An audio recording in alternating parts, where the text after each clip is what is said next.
thunderstorms invading the state from west-east. Now, that is primarily focusing across the southern half of Kentucky, but that's where the first alert weather day is for tomorrow.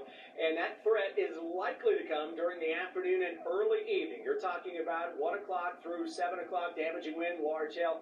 Primary threat is across southern Kentucky, south of Interstate 64. Here's the severe weather threat on Tuesday. Storm Prediction Center with that slight risk area that is out across areas from, let's say, Richmond, Danville, and points to the south, where the greatest opportunity is for some strong and severe thunderstorms. To the north of 64. Hey, Valerie Denise Moore. To be showing up. You want to see a temperature gradient right now, 63 Maysville, 85 Bowling Green. You can see how that warm air, the muggy air, is now across southern Kentucky. That is going to be the fuel for some of those thunderstorms to rumble essentially right along that boundary, separating the cool to the north and the warm to the south, and that's why the southern half of the state has the greatest chance for severe weather tomorrow. Current radar picture, dry across most areas. I can't rule out an isolated shower or thunderstorm this evening. I think a lot of us are dry. Severe thunderstorm threat into parts of Tennessee. That extends back into sections of Missouri. There's your low. This thing, folks, is essentially going to roll its way to the east and southeast and be right on top of Kentucky as we get deeper. Bro, does that mean, bro? How are you today? I'm doing good, Paula. I'm doing good, Paula. That severe weather threat for your election day. Hey, Oliver. Hey, Valerie Denise Moore. The individual threats in about 15. Chris, we'll see you then. A Powell County family is asking for your help right now after the place they called home for more than 60 years. Nah, you go live all day long. WKYT's Jeremy I said, Tom talked nah, y'all go live all day long. You know me more. You know me, Kamor. You know me, Kamor. The response of their fellow neighbors has filled them with some hope. It is our top story. You already know me. Gosh, it's hard. Just stop digging in your nose, yeah. Michael Frazier's childhood home was badly burned in an electrical fire. My mama would make dumplings. Are you going to vote? No, I ain't voting. I ain't voting, Mr. Welloff. I ain't voting. And seeing the aftermath will never get easier. My main thought was just... When they said convicted was allowed to vote, I said something ain't right about that. I said something ain't right about that. When convicted felons was allowed to vote, I said I'm not voting because I knew they was gonna start locking people up. As soon as they didn't make it clear that only certain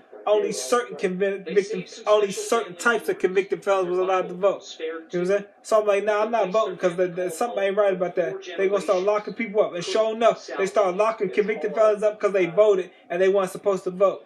Yeah, I think I'm allowed to vote. I don't know if I got assault, second, felony possession of firearm.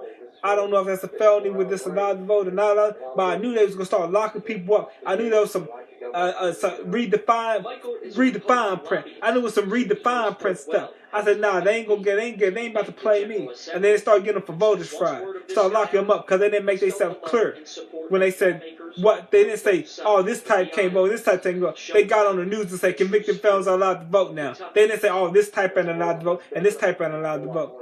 Rolling Boogers is forever digging in your nose. Yeah. Especially when the governor's election is going on too. Yeah. Forever digging.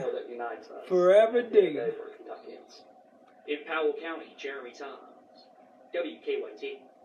You can help the Frazier family by donating to their GoFundMe page. You can also write a letter to wish David well.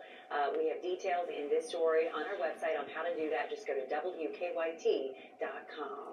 Now to some of our other top stories at 4. The case against a Lexington man accused in a deadly shooting is moving forward. Police say 19-year-old Stuart Watson killed Michael Stennett. He is charged with murder and robbery. Last Saturday, Stennett was shot on Summerhill Drive, days after his 16th birthday. 2 others were also shot. A report by the Herald-Leader says the shooting happened during an attempted robbery. They say documents show Watson tried to rob Stennett of a gun. The two got into a fight, and then the shot was fired. During today's hearing, a not guilty plea was entered for Watson. He'll be back in court on May 24th. He remains in jail now on a $1 million bond. Police are still working to determine what caused a deadly motorcycle crash in Lexington overnight. It happened just after midnight. The Fayette County coroner says 18-year-old Jillian Pendergrass hit a light pole at the intersection of Man. I'll be pulling them all boogers out. I'll be pulling them all boogers out, Valerie Denise Moore. Can you say happy birthday to Alex Michelle? Back open in Lexington after a crash kept it closed. Have you cashed at me? Have you cashed at me? I can't. Nah, happy birthday, Valerie Denise Moore. Happy Valley, I know Alex Marshall. Happy birthday, Alex Michelle. That's what them big time celebrities. I'm not a celebrity, but that's what them big time. You can cash at me. I say I give a birthday shout out. Yeah. Governor Beshear is expected to win in the Democratic primary easily. 12 Republicans are running for a chance to challenge. Put all kinds of obligations.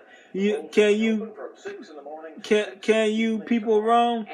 Is that what you mean? Can you people wrong? Is they getting you people getting your people wrong? Getting my people wrong? You can also follow along and find our voter guide right now on WKYT. Oh yeah, get my people wrong. Yeah. Get my people wrong. Yeah. I thought that for a minute they put Valerie Denise Moore down there, but it's Alex Michelle. Tuesday at the age of 86, the Hall of Fame basketball coach led the Cardinals to 2 national championships in his 30-year career. Visitation was held today at Southeast Christian Church, followed by my birthday in January. University of My birthday is June. Celebration of life for Danny Crum tonight. You like me? Thank you, Valerie Denise Moore. Thank you.